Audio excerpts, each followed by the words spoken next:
सोरठ, कहिए।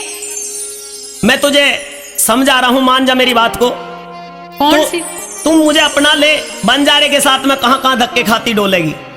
ये आपकी अच्छी बात नहीं है, आप इस तरह की गंदी गंदी बातें मुझसे कर रहे हो। अच्छी बात फिर कौन सी है? आप जरा कह के बताइए। मेरे दिल में तो केवल यही अच्छी बात आ रही है कि तू मुझे अपना ले, उस बंजारे के चक्कर को छोड़ और मेरी घरवाली बन के रहे। मैं ऐसा कुछ भी नहीं कर सकती, कुछ भी नहीं करूंगी। क्यों नहीं करेगी? नहीं करूंगी। सीधी तरह से करेगी, नहीं तो फिर मैं जानता हूं तरीका। अच्छा, हाँ, अपनी बात कहिए। सुन ले मेरी बात को। कहिए। अरे तन मन धन से सोरठ प्यारी, क्या?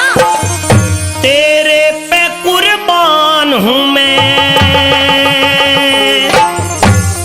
हट दूर पर मत हाथ